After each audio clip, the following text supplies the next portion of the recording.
Je me retire de la prêtrise. Le père Mathieu Jasseron, prêtre le plus connu sur les réseaux sociaux français, a rendu la soutane. Comment on a fait pour en arriver là? C'est clairement une des affaires de l'Église catholique qui va semer le plus de troubles et de divisions dans les prochains temps, je pense, dans l'Église.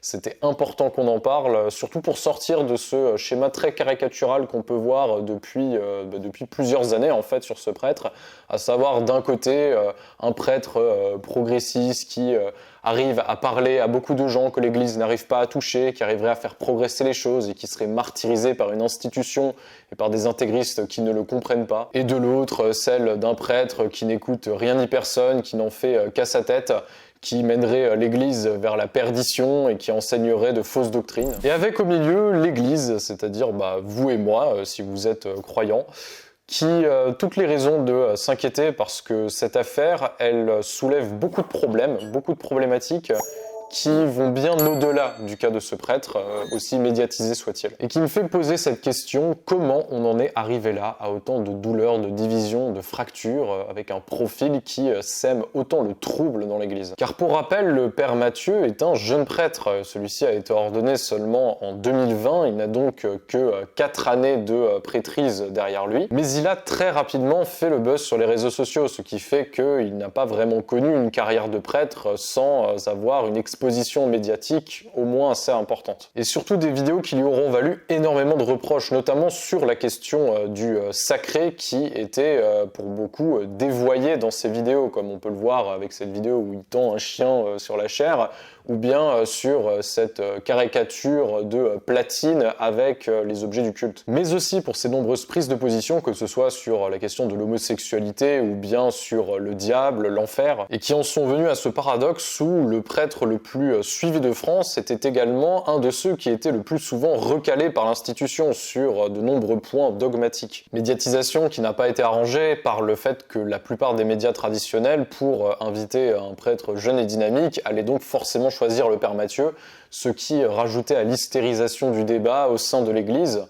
et pas que pour des mauvaises raisons. Et donc en novembre 2023, l'année dernière, vous vous en souvenez si vous suivez cette chaîne, le père Mathieu a décidé de mettre fin à cette médiatisation, de mettre fin à sa carrière sur les réseaux sociaux, disons, avec justement dans l'idée de ne pas devenir un gourou, de ne pas justement avoir cette surreprésentation et cette mise en avant de sa personne, et pour d'autres raisons qu'il abordera finalement bien plus dans cette vidéo qui est sortie hier. Mais il s'est passé deux choses importantes. La première, c'est que cet arrêt n'a en soi pas été complet, définitif, puisque dès avril 2024, le père Mathieu est revenu avec des vidéos beaucoup plus classiques, consensuelles à ce qu'on est habitué par des prêtres sur des réseaux sociaux, c'est-à-dire des vidéos d'homélie, de ces homélies qui sont filmées, qu'il diffusait de temps en temps sur sa chaîne, ce qui en soi ressemble à énormément de contenu fait par beaucoup d'autres prêtres sur les réseaux sociaux, mais également la réutilisation, le rachat de ces comptes Instagram et TikTok par d'autres influenceurs. Je laisserai des trucs dans la description pour que vous vous renseigniez plus, mais ça vous permettra de comprendre la vidéo du père Mathieu si jamais vous la regardez après ou que vous l'avez déjà vue. Mais il décide finalement de partir de sa paroisse de Saint-Jean-Baptiste de Joigny dans le diocèse de Sens-Auxerre, et qui a donc décidé de sortir cette fameuse vidéo sur sa chaîne hier, Coming Out Spirituel. Je vous dis pourquoi je rends la soutane. Et deux points importants avant d'aller plus loin dans cette vidéo. Premièrement, comme pour les autres, mais là je le redis d'autant plus, on va parler de sujets qui, je le sais, suscitent énormément de passion, sont assez sensibles, c'est d'ailleurs pour ça qu'il faut les aborder. Mais cette vidéo décryptage, ce n'est clairement pas un clash, je vous l'ai dit, l'idée c'est vraiment de voir plus loin, parce qu'il y a énormément de problématiques que cela soulève et qui dépassent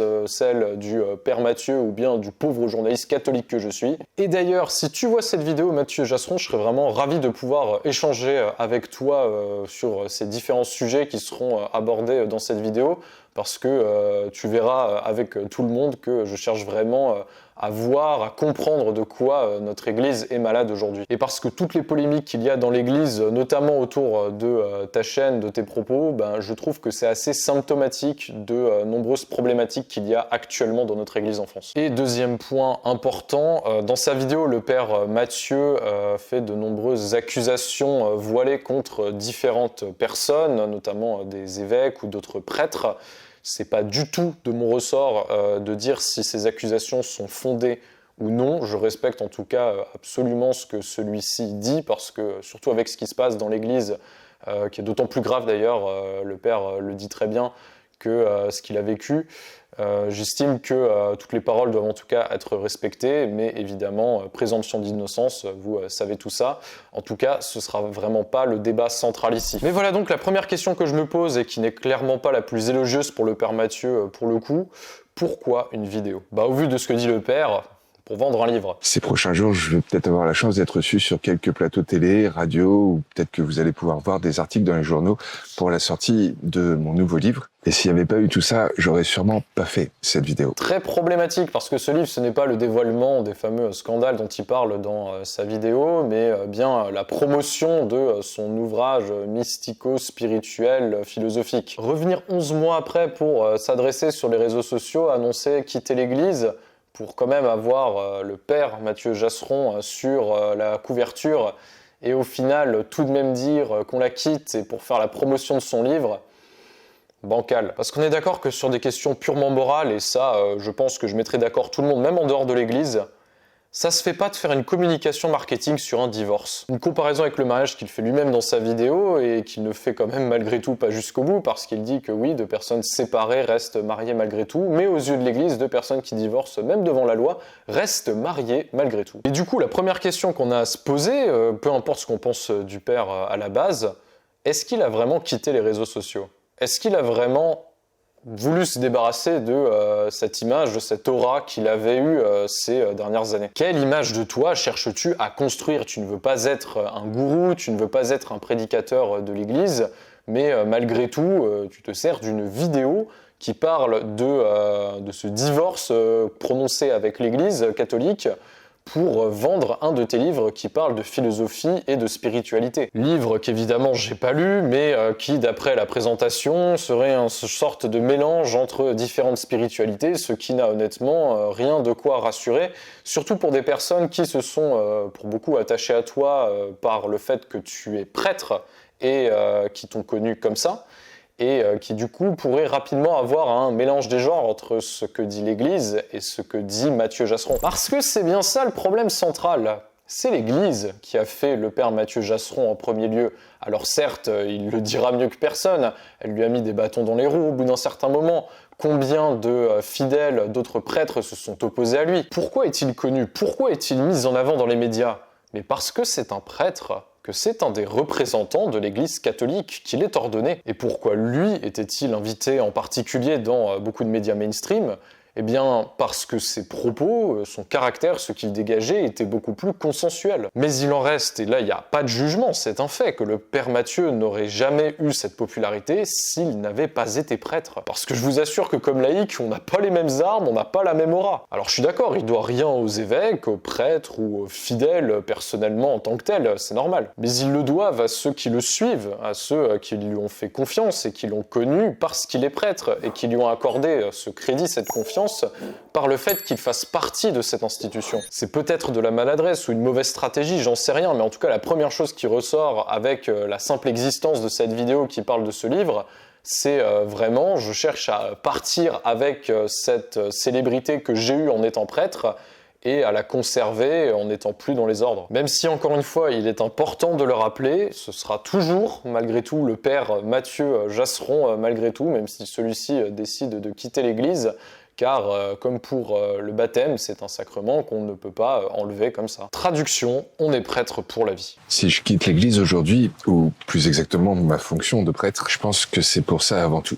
Ne pas me perdre entre le spirituel et le politique. C'est, je pense, un point de désaccord majeur qu'on va avoir et que je vais avoir avec beaucoup de gens de ce pays. On ne peut pas séparer le spirituel du politique. Ça n'a aucun sens. Le message du Christ est profondément politique. Il suffit de regarder le nombre de partis qui se considèrent être dans la ligne de l'évangile ou de la doctrine chrétienne, ou ceux qui, au contraire, s'y opposent. Tiens, des questions à la volée. Un bébé dans le ventre de sa mère, est-ce que c'est considéré comme une personne ?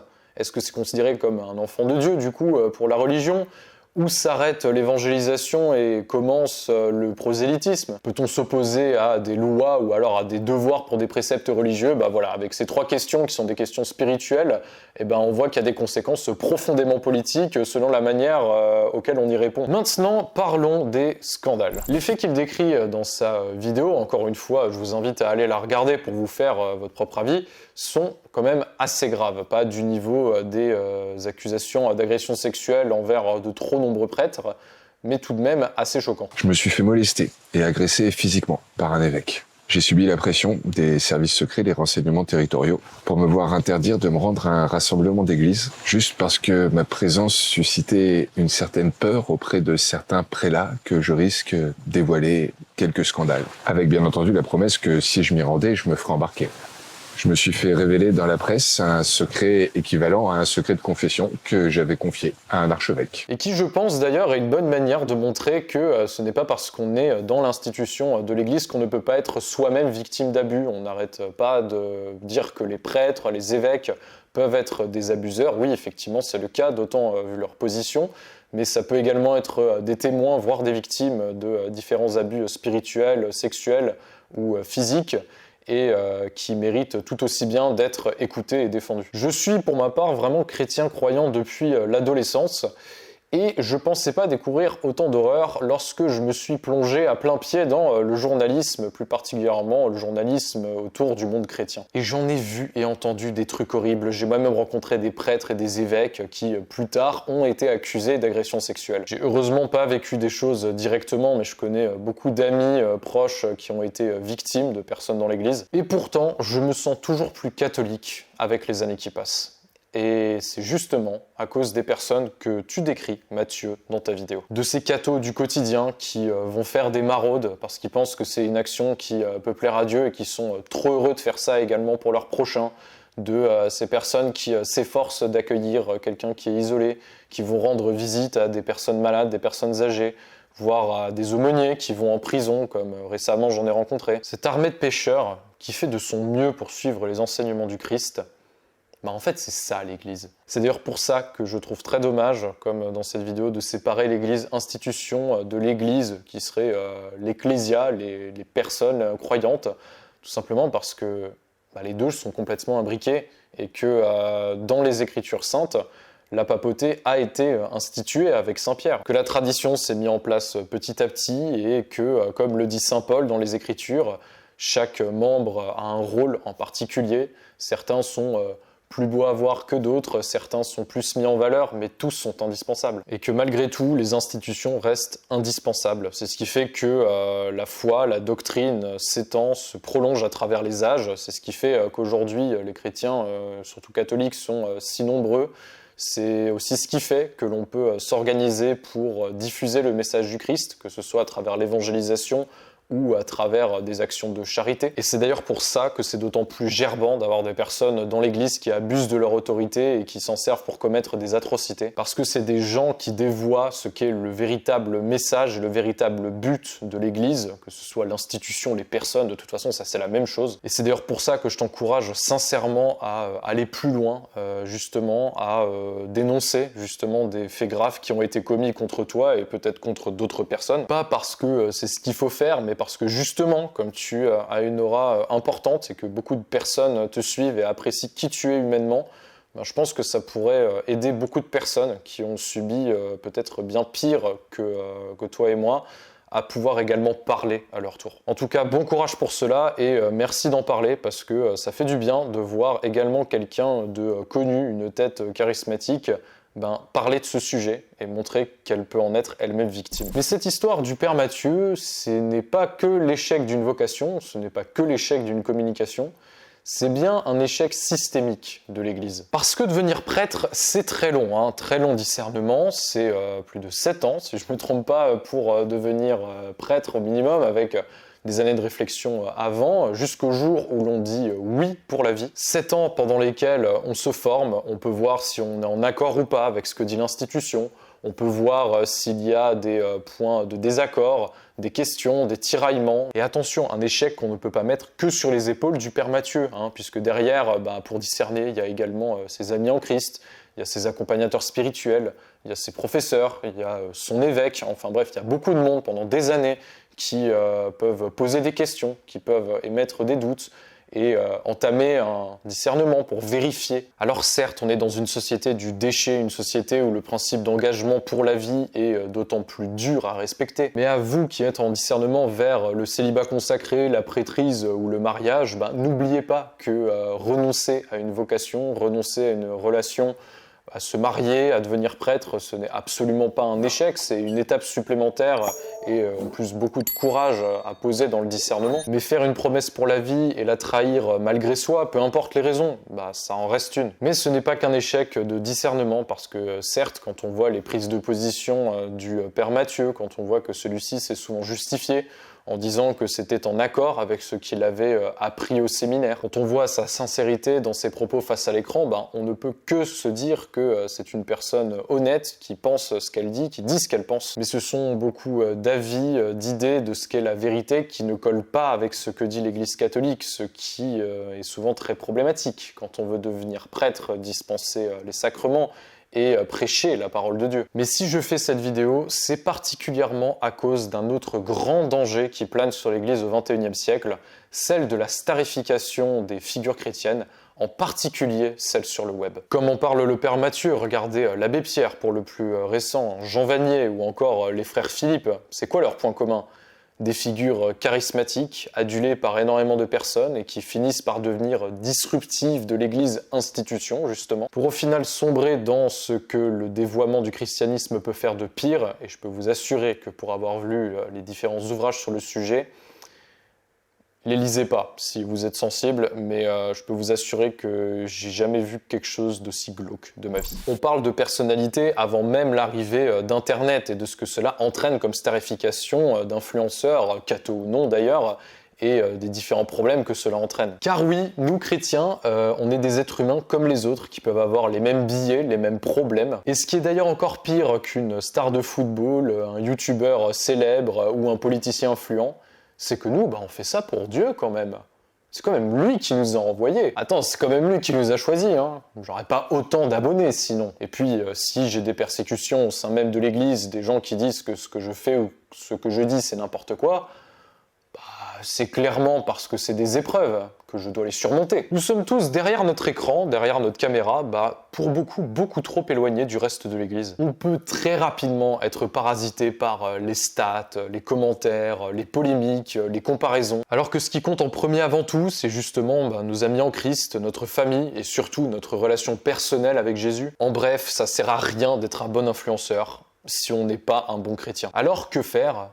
Faire l'Église. Réellement l'Église, tout simplement, faire assemblée comme ce qu'elle a toujours été et sera toujours. Si vous êtes prêtre, évêque ou responsable d'Église, mais rencontrez les influenceurs autour de vous, rencontrez ces catholiques qui font de l'évangélisation, que ce soit sur les réseaux ou non d'ailleurs. Et inversement, ayons pas peur, nous, en tant que jeune génération de chrétiens évangélisateurs, d'aller voir les institutions. Parce que notre génération, elle y a toute sa place, elle a le devoir d'y être représentée, d'y apporter quelque chose, d'y contribuer et d'y apporter le meilleur de soi. Le danger des réseaux sociaux, c'est le même qu'il y a eu pour beaucoup d'autres outils. C'est comme la photographie, c'est comme l'imprimerie, en fait c'est qu'un outil. Le but, c'est d'évangéliser, d'annoncer le Christ lorsqu'on est sur le web et qu'on parle comme croyant ou comme prêtre. Alors montrer toutes nos divisions entre catholiques et cultiver cette colère, cette haine, cet ressentiment à travers des influenceurs interposés, mais qu'est-ce que ça apporte de bon à l'Église ? Si les réseaux sociaux ne vous aident pas dans votre foi, coupez cette vidéo, ouvrez votre Bible, allez à un groupe de prière, bref, faites quelque chose qui nourrit votre foi. Et si vous sentez que vous discernez que vous pouvez annoncer le message du Christ sur les réseaux sociaux, faites-le, mais n'oubliez jamais que la foi, elle se base pas là-dessus. Elle ne pourra jamais se baser sur le nombre de likes, sur les commentaires positifs. Et oubliez jamais que ce n'est pas le nombre de miracles ou de personnes converties qui fait la sainteté d'une personne. Que je sache, le saint patron des influenceurs cathos, c'est Carlo Acutis. À son époque, il n'a pas pu évangéliser grand monde, hein. C'est clairement pas celui qui a eu la chaîne avec le plus d'abonnés. Bon, en même temps, à l'époque, il y avait quand même beaucoup moins de réseaux sociaux.